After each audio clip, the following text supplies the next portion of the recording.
What's up, everybody, and welcome to my New Japan Pro Wrestling Wrestle Kingdom 19 review. Tokyo Dome, biggest show of the year when it comes to New Japan. Obviously, it's going to be a two-night thing this year. Not just 2 nights of Wrestle Kingdom, but as of today, right now, Wrestle Kingdom, and tomorrow, Wrestle Dynasty, or Dynasty, as they said. I keep saying Dynasty. I could be wrong, but hey, either way, I'm still calling it Wrestle Dynasty, or is it Dynasty?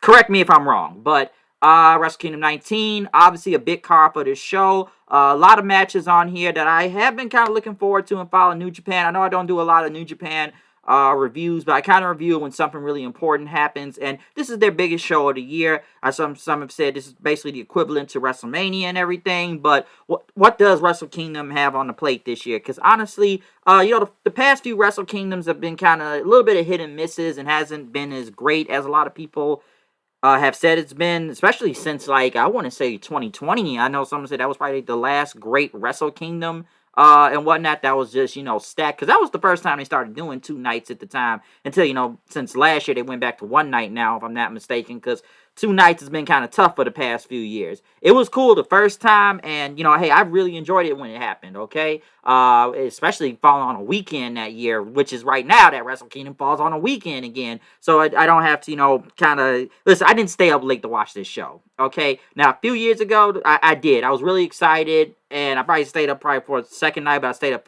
half the first night. I was going to go sit through, maybe 2, 1 in the morning all the way to 6 a.m. I didn't. I just woke up early, early this morning and watched the show and, basically avoid any spoilers. Don't look at Twitter. Don't look at YouTube. Just stay away from the spoilers as best as I can and just watch the show from there, pull up New Japan World and all that. So I do kind of wonder how Wrestle Kingdom was going to go out this year because I don't know what the attendance was, if it was sold out in the Tokyo Dome and that. But, I kind of go back from 2020. I was, really excited to see it. So hopefully it's, the same outcome for this. Now, kicking this show off with the pre-show, obviously it was a New Japan Rambo match. If you know how these go, it's almost like a mini Royal Rumble. Obviously, it's usually a lot of legends in here, but the difference with this one is that it was going to be a title shot for the IWGP World Title, and usually get some surprises out of this match. It wasn't as many as I expected, and maybe a few, maybe not people that are current there, or at least some big names, but you did have some names out there. Now, the only other surprise I could really think out of this was Josh Barnett. He was actually in this match. He was the second one out there because Great O'Khan was number 1. Great O'Khan, obviously, relinquishing or retiring the KOPW title. So, like I said, the winner of this year's New Japan Rambo was going to win a IWGP World Title shot. And a lot of people were in this match, from Bolton Oleg, Hiroki Goto, Yuji Nagata, Togi Makabe, Kenta. We haven't seen him in a while, but kind of funnily walking down to the ring. Yoshihashi, Yujo Takahashi, Toru Yano, MLW champion Satoshi Kojima was in this match. I kind of forgot he was the MLW champion.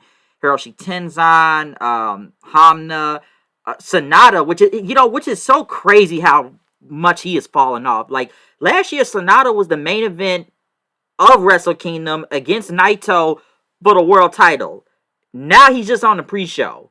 And, I know they got him in Bullet Club War Dogs, they say cold-blooded Sonata, but, man, talk about a fall-off, right? Dude was the main event last year of this show, and now is on the pre-show. That is crazy. That really is. Now, I know there's some story here, because Taichi was in the match, and, Sonata betrayed just 5 guys, now it's just 4 guys, and, basically, Sonata's joined Bullet Club, and they're trying to go at it with each other, but, it ended up them just throwing some people out of the match. I know Ishii was in the match, and he ended up just kind of taking out Hana with a brainbuster and just won by pinfall. But basically, Taichi got taken out by DQ because I guess Sonata tried to kick him in the nuts, or he grabbed his leg and basically put it in the area where he get kicked in the nuts and tell the referee, so the ref would, disqualify Taichi. But it was kind of weird because Sonata just jumped out of the ring. He jumped to the apron, over the ropes, just stood there for a second, kind of tried to mock Taichi, and then Taichi just kicked him off, and then they just brawled somewhere else. I thought that was pretty strange. Oh, okay. And then again, I didn't know you could get taken out by DQ as an elimination in this match, so that was weird. Alex Zane was the final entrant in this. Obviously, a lot of, people was getting thrown out. The final 3 was Great O'Khan, Ishii, and Goto. I know they ended up throwing Zayn out, and it was Goto and Khan left, and basically Goto ended up getting the win, and the crowd was actually live for this, so they did like it. Goto, I've always kind of written off Goto for a while. I know he's been in the tag team with Bishamon, but kind of like the stories he's kind of had now was him doing this for his kids. I know they threw the G1. He wanted to win the G1 for, his kids and everything, and going against David Finlay for the global title, but, global, not global, but Finlay kind of getting heat, but kind of mocking his kids and, making fun of them after beating Goto in that match. So now he at least getting a future world title shot now. So they're actually trying something with Goto. So like I said, the story with him is, he's doing this for his family, he's doing this for his kids and whatnot. So, hey, that's something. So we'll see where that goes. For the Rambo itself, it, was what it was. You had some upper name talent on here, and Josh Barnett was a nice surprise. But, like I said, I still think it's kind of crazy. Sonata was... And I know Sonata and Taichi have a story, but it's just crazy. Sonata was the main event of this show last year, and now he's on the pre-show. Like, man was the world champion. They gave him a big push, but the people just wasn't with him all the way. They really weren't when you really think about his time as IWGP World Champion. Like, they really tried to give Sonata a big singles push, but it just looks like the people never really got into it like that. And they tried, and I guess it just didn't work. And they went back with Naito. So, there you go. But the first match to kick off this entire show was a Tokyo Terror ladder match. The IWGP Junior Tag Team titles on the line. The Intergalactic Jet Setters, Kushida and Kevin Knight, versus TMDK, I said that wrong, Robbie Eagles and Kosei Fujita, Bullet Club War Dogs, Clark Connors and Drilla Maloney, and Catch 22 of TJP and Francisco Akira. This was a ladder match. New Japan doesn't really do a lot of ladder matches in general. They really never do. How can I say? The entrance was kind of cool. I did like a lot of their entrances coming out there. War Dogs with the white coats and everything, and what was it? The Jet Setters with like the purple on stuff. Some of the entrances kind of cool, but kind of look at the spots in some of this match. Obviously the ladder, like I said, it's a ladder match, so you're gonna get a lot of flying stuff out of here. I know they set up a table ringside, and I thought this was really dangerous because, listen, these Japanese tables are no joke. We see what these tables look like, and they are very tough tables to even go through. And I guess Drew Maloney tried to do his finisher on Kushida, which he missed the whole table, and it looked like he really could have hurt him for real, but I know Kushida didn't land on his head, and I think Maloney protected him well, but I think the thing was just to go through the table with his finisher, but he never went through the table. And it just looked really bad. It didn't look good at all. Like I said, you just missed the whole table, all right? And, you had other stuff in this match. What was it? Kevin Knight doing I think it was like a dive onto Robbie Eagles through one of a small ladder and whatnot. Like, it was like a bridge ladder and everything. But yeah, Kevin Knight did that, if I'm not mistaken. Obviously, there was one point where I kind of thought, No. One thing I remember was TJP hitting the mist on Robbie Eagles, knocking him off the ladder, and then kind of like a reverse DDT onto the ladder, onto the ladder bridge. Would look pretty rough too. That was pretty rough. Kevin Knight, one thing I thought was that, okay, he's at the top of the ladder, right? And he could have just grabbed the titles right there, but he just decided to do. And they did the Motor City Machine Guns finisher with the cross, the skull and bones, and Kevin Knight jumped off the ladder, did a crossbody, but he didn't even look like he hit the move on. It looked so bad, it just he just landed on his face damn near. It looked pretty rough, okay? But they got the move and everybody got back up after that. But, everybody's still trying to climb the ladder. Kushida's leg get caught in the ladder that Robbie Eagles is holding on to. Kevin Knight started climbing, but he got pushed off the ladder. And it ended up with Francisco Akira and Fujita climbing up the ladder, but Fuji ended up just kind of pulling him into the ladder and putting him to submission, turn him around, and he ended up reaching the tag titles and winning the match. Because let's remember, folks, that Eagles and Fujita won the Best of Super Junior Tag Tournament thing. So the Super Junior Tag, not Best of, but yeah, Super Junior Tag Team Tournament. So they already had a title shot to begin with. So them winning was pretty good. Like I said, it was some cool spots in there, but I do feel like at some point some people could just climb up the ladder and won the match right there, especially Kevin Knight. Yeah, you could have just, got it, but it's we had to get the big spot. So, a good match, I'll say that. Good ladder. Nothing didn't overstay its welcome. I think it was 13 minutes, so there you go. Next was the IWGP Women's title match on the line. Mayu Iwatani versus AZM. I don't really have a lot to say from this. I don't watch Stardom. I know who they are. I will say for the 9 minutes they got in this match, they did go in. Like I say, man, a lot of German suplexes. They were really suplexing the hell out of each other, and then they're like to a tombstone and whatnot. And that two-step dragon suplex on the AZM was kind of brutal too. So you got a lot of good suplexes. They were, for the time they got, they were really going in. I'll say that. It was a sprint, but no, not it didn't go too long. It was like about 9 minutes, but like I said, fast-paced match, a lot of suplexes, and they did what they could do in that short amount of time. Mayu Iwatani won, still retaining the IWGP Women's title. I know New Japan has the IWGP. Like I said, I don't know much about Stardom. I don't watch Stardom like that, but I don't know. Maybe need more of them on the actual New Japan show. At least kind of know who they are so people can follow it. Unless you follow Stardom, I know they have a partnership together. So I know it's two different things. Like New Japan, I'm sure like there's a way to watch Stardom matches and all that. Unless you just find it on the internet at some point. But like I said, I don't really know what goes on over there. But it was a good match though. Next, Fatal 4-Way for the New Japan World Television Championship.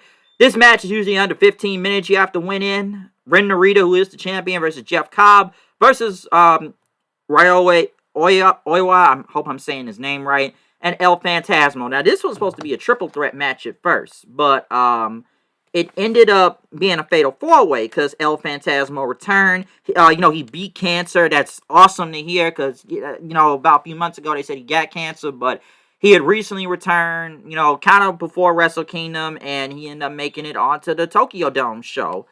So that's just great to see in general. But I enjoyed the Fatal 4-Way. Narita is going to use the damn push-up board in this match. I did like this. Jeff Cobb doing a Top Con Hilo diving out of the ring. Big guy himself, which was just crazy. Like I said, Narita's coming out with the push-up bar, trying to take out everybody with. Jado took it from him at one point, but he ended up getting it again and just, trying to hit everyone with it. Oil almost trying to pick up Cobb was pretty crazy, too. And even hitting like a big doctor bomb was insane. But like I said, Narita pulled out the ref at the last second. Then I said, he just started trying to hit people with the board. He hit Oil with it. Jeff Cobb got it.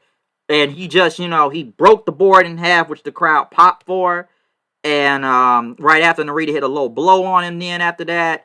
But he tried to do something else. Cobb got the Tour of the Islands on him. But out of nowhere, ELP, he did like a big swanton, breaking the count. Did a big Thunder Kiss 86 onto, I think it was it Narita or was it Cobb? I think it was Narita, and won the match 1-2-3 right there. So, good for El Phantasmo. He has had a rough year in New Japan, okay? Just, if you want to look at it, because remember, him and Hikuleo were the IWGP, tag and strong openweight tag champions, but then, all of GOD left in. They all basically now went to WWE. I guess we're still waiting on Hikuleo to debut at some point, but they all went there. Excuse me. They all went over there, and then he became real sad and said all his friends left him. Didn't really want to be in the G1 and just really down on his luck and almost turning heel and looked like he was going to go to House of Torture, but it didn't happen. And then, like I said, unfortunately, he got cancer and everything, so I didn't know what was going to happen with El Phantasmo when he be back, but the man beat cancer. That's just great to hear. Like I said, it's great to hear in its own right. And coming back and winning the title at Wrestle Kingdom. Good for him, man. He had a rough year. And so if you look at the whole story with Phantasmo, like I say, he kind of got a little bit of a good ending right here. So let's see what he does now with the TV title, especially now having 15 matches. Okay, so we'll definitely see what happens with that. But good for El Phantasmo win this match. They won it, I think it ended like about 10 minutes. So there you go. Next, Hiroshi Tanahashi versus Evil in a lumberjack death match. Obviously, this is Hiroshi Tanahashi's last year in wrestling. If he lost this match here, he was going to retire. But he already said before, he will not retire until next year at Wrestle Kingdom 20. And listen, man, I've seen enough of these House of Torture matches with Evil. You know how this is going to go. I will say this. Tanahashi did look good here. I never like when he has the sleeves on. And listen, I get it. Tana, it's not the same Tana as it was before. But he did at least kind of come out and show out at Wrestle Kingdom right here. Like I said, I know he's in his final year. And listen, it's not the same Tanahashi as he used to move, okay? I know people used to try to call him bad. He doesn't look the same. He doesn't move the same. And yeah, he's had like injuries. I'm sure people said about his legs and all that. And him even doing the high fly flow, which even you kind of see how he walks. It's not good. We're going to get to someone else about that later. So, since a lot of people say since he hasn't been kind of moving like the ace, so I mean, people feel like he should have retired a while ago. But I thought he moved good out here.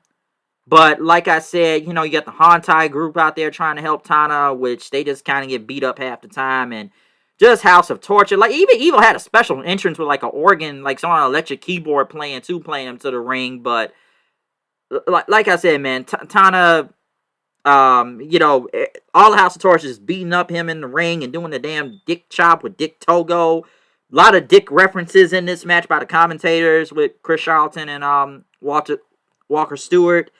Tana's, the Hantai tried to make the save, and, Tana gets he hits the sling blade, he hits the aces high, hits the high fly flow, but still, like I said, the ref gets knocked down again after trying to go for the high fly flow, and then Evil hits Darkness Falls, he hits the sharpshooter, he ends up, actually hitting Everything Is Evil, but Tana rolls him up in the end, and wins the match from there, and his career still intact. But listen, if you've seen any Evil match or House of Torture in the past few years, ever since this was even made like a few years ago, I'm actually surprised it's still going, this group. I thought this group was going to end if Tana won the match, but I think it's still going to go. You know how these matches are going to play, and I've seen it, okay? Even when they went against Moxley back at Dominion for the title, it's just going to be like 15 different interferences by House of Torture. You know how this is going to go. So, I can see why people didn't even like this match. So, it's been a little bit of a rough half and half going up and down with Wrestle Kingdom right now. Especially for this match. But then House of Torture get pissed off. They all start trying to attack Tana. But next somebody comes in with a hoodie. And it's it's Katsuri Shibata to help Tanahashi. And, he runs off House of Torture. And he's got an AEW hoodie on. So, tomorrow for Wrestle Dynasty, he says, like, come on, let's add an addition to this match. You've never been tired before. You think you're not tired enough to come face me tomorrow? And Shibata said, that's cool. So, I'm not Shibata. I mean, Tanahashi said that's cool. He will do the match tomorrow. So, yes, Tanahashi versus Shibata tomorrow at Wrestle Dynasty. Hopefully, we get a way better match than what we did here. So, a late addition to Wrestle Dynasty tomorrow. Next, some would say this was the match of the night. This was a match I was really looking forward to. And I think it was probably match of the night. And I wish it would have got some more time. Was Shingo Takagi versus Konosuke Takeshita for the Never Openweight Championship and the AEW International Championship. Takeshita actually had Don Callis. I was actually hoping to hear Don Callis on commentary again. But he did not get on commentary. He wasn't going to be on commentary for this match. Hopefully for Dynasty tomorrow, if he's even going to be. Well, yeah, he will be there tomorrow, too. But no, he didn't even be on commentary. I like this match. I knew these two were going to hit hard out there. This was going to be a wild match. This was going to be a hard-hitting match. I just wish it would have got more time. And once again, someone said it was kind of a sprint. It only went like 12 minutes, too. So it didn't really stay long. I thought it could have went 20 minutes. I wouldn't have been mad if it was 20 minutes out there. I did enjoy this match for what it was. I didn't know where it was going to go. Like I said, these guys just hitting big strikes on each other, pumping bombers and, blue thunder bombs and knee strikes and whatnot. This was a hell of a match. And Shingo ended up losing. He tried to go for another pumping bomber, but Takeshita hit him with that big right elbow and hit a big, the big spinning Falcon Arrow for the win. So now Takeshita is a double champion. So I enjoyed this match a lot. I wish it would have went on a little bit longer. But this was damn near my match of the night at this point, which I knew this was going to be a banger for what it was itself, but I do wish it would have went a little bit longer out there, but I enjoyed it for what it was. I really did.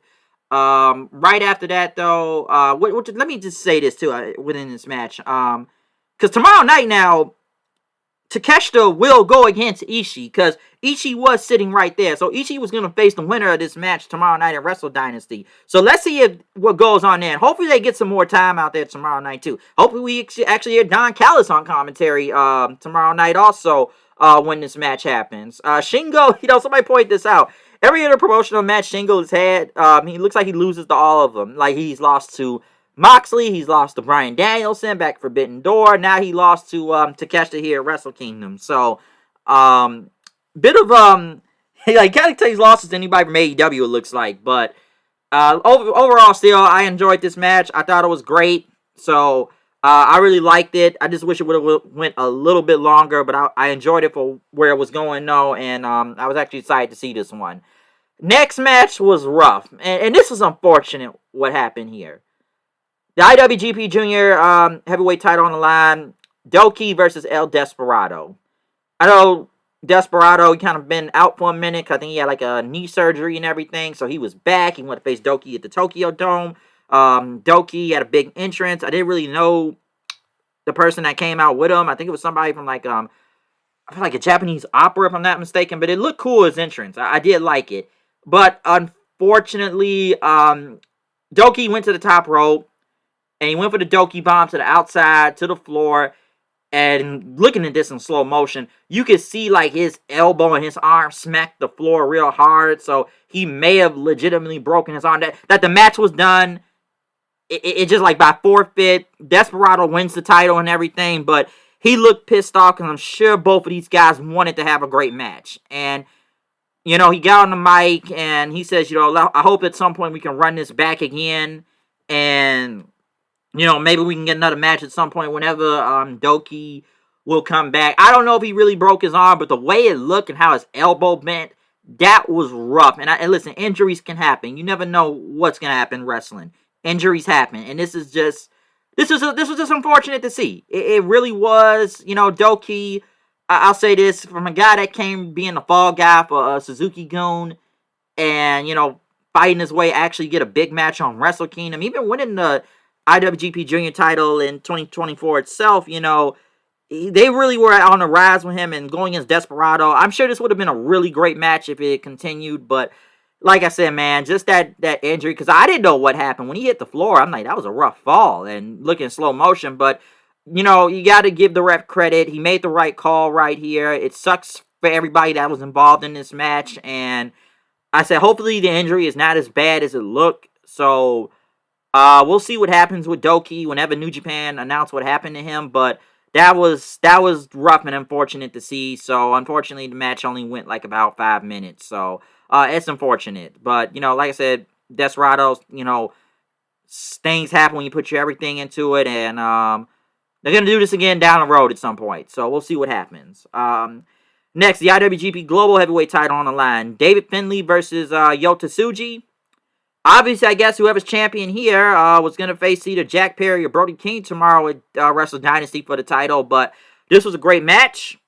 I know a lot of people write off David Finlay, but they've really kind of done a lot with him ever since they made him a Bullet Club leader and even holding his title for damn near a year at this point. Remember, he won it last year's Wrestle Kingdom in that triple threat with Moxley and Ospreay, but you know, I know he ended up losing to Nick Nemeth like a month later, but then he ended up getting it back from Nemeth like a day or two after, I think, and he's been holding the title ever since. But this was great. Finlay was beating the hell out of Tsuji out here, hitting like 3 dominators on him, which was pretty crazy too, and still picking him up and hitting like multiple power bombs. But yeah, Finlay was really beating the hell out of him.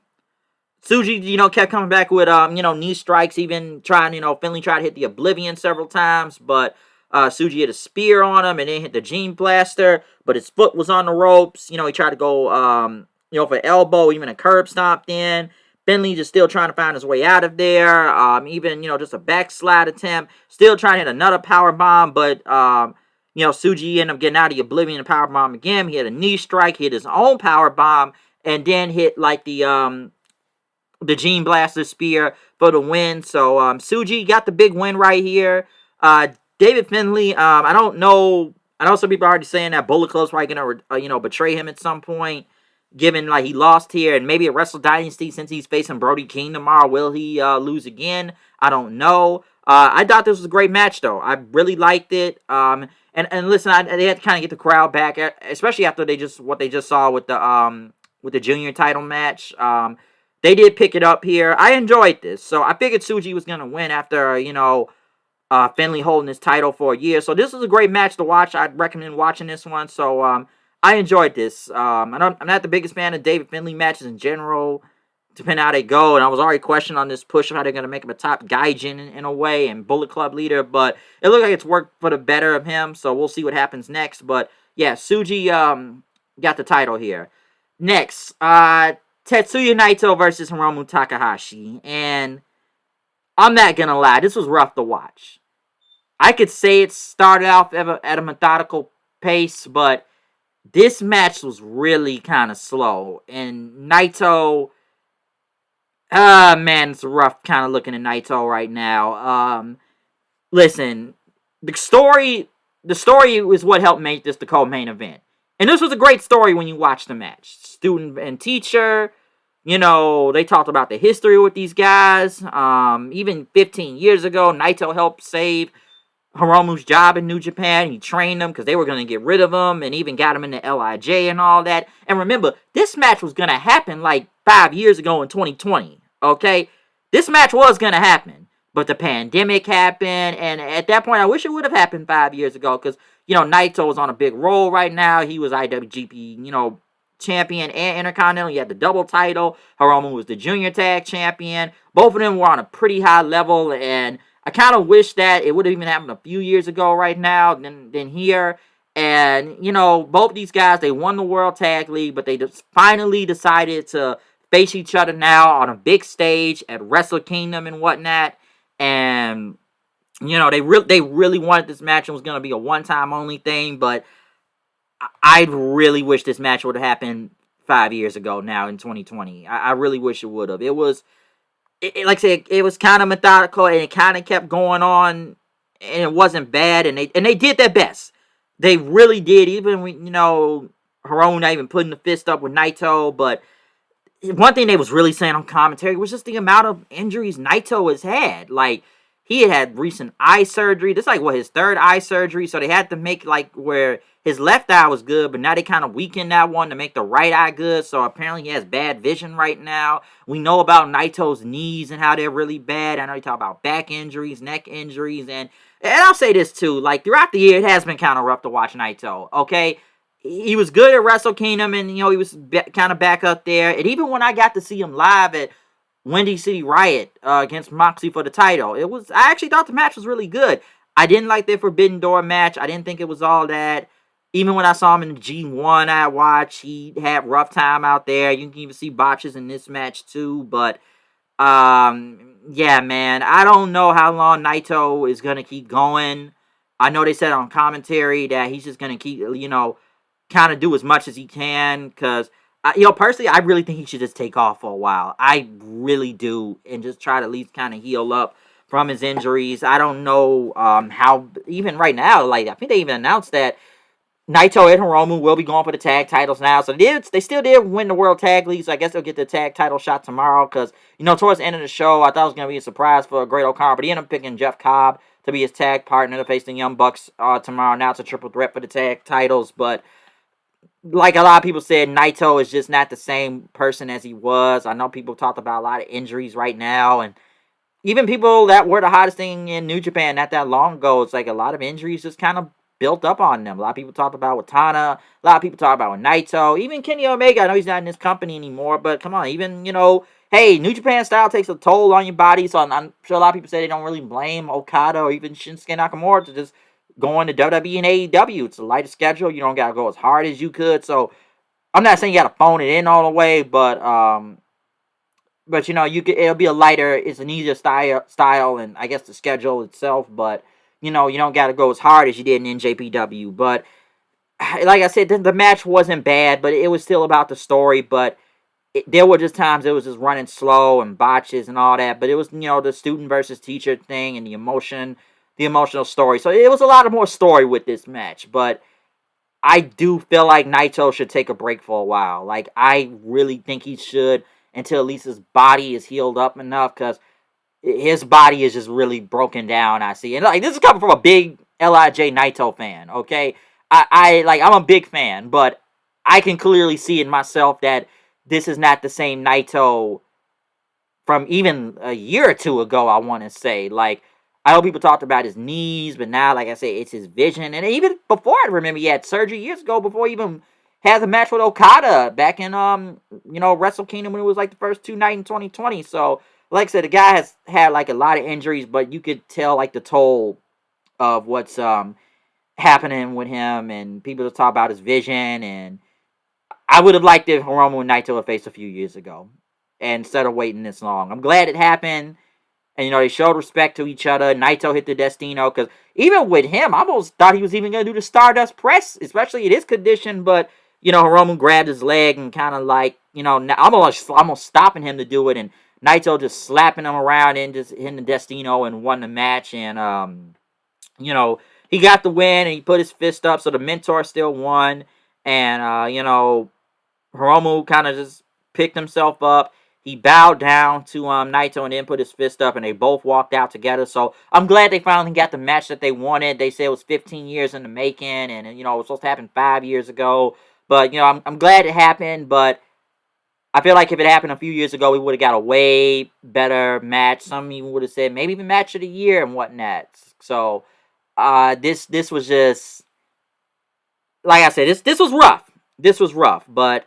Yeah, Naito, like I said, I think the guy should take a break, but some people may think he may be retiring. I don't know if he's going to retire soon, but like I say, he's going to get as much as he can, but I think he should just take off for a minute after Wrestle Dynasty and heal his body up and maybe hopefully be in better condition. Because like I said, he got the surgery even for this match too, so that's crazy. And that's like the final eye surgery he can have. So, on his eye, if you look that up. But going on from that, we got to the main event. The IWGP World Title on the line. Zack Sabre Jr. versus Shota Umino. Shooter himself. I like this match. Listen, I know a lot of people don't like the style of Zack Sabre Jr. This was a very technical, mat-based style of match. A lot of, just joint manipulation and working on the limbs and whatnot. Shooter coming out on a big motorcycle, taking a lap around the Tokyo Dome. Zack Sabre Jr., he's got, like, new music now and whatnot. And I really did enjoy this match. Shooter, man, the crowd is really turned on him because a lot of people did not even really want to see Shooter versus, Zack Sabre Jr. in the main event of this show anyways. And Shooter trying to call himself the Ace. I'm kind of comparing it to Naito from years ago when he was calling himself like the Ace or the Shiraku and whatnot, top star, which means in Japanese. And a lot of people didn't buy into that. A lot of people called Shooter like a Tanahashi clone at one point of how he was even presented. And, even I guess he had to cut his hair at one point because it almost kind of looked like Tana in a way. He almost came off as a clone, and people not buying him as the Ace. I know a lot of people are going to say it's nepotism, because his dad is Red Shoes. He's the head referee in New Japan and whatnot. So a lot of people did not want to see this match. I was actually surprised this was going to be the main event for the Tokyo Dome. It's different. It's two guys that had never been in the main event before. Zack Sabre Jr., he won the G1, but he didn't want to wait till Wrestle Kingdom to win the title and face Naito. He wanted to go for Naito, KOPW, King of Pro Wrestling. He won the title there. And, great for Zack. And like I said, this was a great match. But, 43 minutes, I think it went a little bit way too long, okay? I know they said the longest match that ever happened was, what was it? I think it was, they said Jay White and Ibushi, and I think they said that went 48 minutes, but it almost got to the point where this match was going and kind of going after a while, and you can see Shooter getting, frustrated, even pushing his dad to the ground and stuff, and there's just like a lot of slap war against each other, so it was kind of going on for a minute, and I knew Zack Sabre Jr. was going to win. He was hitting the Zack driver out there like a couple times, and Umino's leg was kind of giving out because they were talking about the injuries he's had with like his, I think it was like his back and like his ankle and everything, and his leg was hurt, but his leg and ankle kind of gave out, and Zack went for the Zack driver again, and it was still like a 2 count, but then right after, he ended up doing the Gotch style power driver, Suzuki Goon and everything, and then he did one more, Zack driver, and he retained the title from there. He didn't really have a lot to say after the match, basically saying everybody come out tomorrow for Wrestle Dynasty. So that's all he kind of really said from there. I still think it was a great main event. I just don't think it really needed to go almost 45 minutes though. But, good for Zack. I'm glad he's getting the shine he's getting right now for the time he's put in New Japan right now. Just winning the G1, winning the world title. Like I said, last year, he was rolling with that that you know, especially after Suzuki-gun disbanded, he got the television title in, or maybe it was 2 years ago now at this point, but you know, he ended up joining TMDK. It has done a lot for him, and like I said, a lot of people have left New Japan, a lot of top stars, so New Japan's still been in the rebuilding process, because let's remember, a lot of top people left. Okada left, Ospreay left, Tama Tonga left, and you know, they were kind of building him into something, so New Japan's been trying to build up new stars, and it's been a rough year for New Japan overall in 2024. It really has, and they're trying to rebuilding process, and Tana's doing what he can right now. Like I say, he's the president of New Japan, but I thought this was a really good show. I know some would say it was probably better than last year's, which I would agree upon. I really did like the main event. I just don't think it needed to really go as long as it did for damn near 45 minutes. But still, Zach retained, which I figure. I hope Wrestle Dynasty is better tomorrow night, even though it's literally for Forbidden Door 2.0. You know, Zack Sabre Jr. will be facing Ricochet tomorrow. I guess that's going to be in the main event for the title. So I know Zack's probably going to win anyways. I know Ricochet, if you already seen what they've been doing with AEW and what happened last Wednesday, we'll see if something comes into play like that. But obviously, it's going to be a lot of different matches for tomorrow night. So it's basically Forbidden Door 2.0. So hopefully, you know, we get a great night out of that too. But I enjoyed most of the show. I really did like the main event. I really enjoyed Shingo and Takeshita. I think that was still probably match of the night. You know, Naito and Hiromu from a storytelling standpoint, but that was still kind of rough at the same time to get through. Really enjoyed David Finlay and Tsuji for the global title. That was a great match itself also. You know, everything else, you know, Tana, Evo, you already know how these Evo matches are going to go. Phantasmo getting a big win was pretty cool to see. I actually liked the women's match, even though for as short as it was. The ladder was up pretty good too. Just trying to see if there's anything else I'm really missing out of this. It's very unfortunate what happened with the junior heavyweight titles. So, you know, that was just an unfortunate turn of events that happened there. But overall, I thought Wrestle Kingdom was really good, though. I really enjoyed it. Like I said, do I think it was one of the better Wrestle Kingdoms? Yes. Especially in the past few years. Yes. I'm glad they stopped doing the 2-night Wrestle Kingdom thing, because that start hurting them later on. It was cool the first year, but after that, it didn't go out well. And, you know, if you had the pandemic with it, too. So that's one thing. But we'll see with Wrestle Dynasty tomorrow night. Even though, like I said, it's literally another Forbidden Door AEW versus NJPW 2.0 right here. But we'll see what happens. So, yeah. Other than that, like I said, it's a lot of stuff going on in wrestling right now. But, like I said, Wrestle Kingdom is their biggest show of the year. So, I had to come back and review this. So, other than that, check out the end of the year review that's up online right now. Even the SmackDown review and the AEW World's End review that'll upload online right now. Check those out. So, yeah. Other than that, I'm out of here. I'll see you guys later, and I'm sure I'll probably be back tomorrow for a Wrestle Dynasty review when I see the show. Other than that, peace.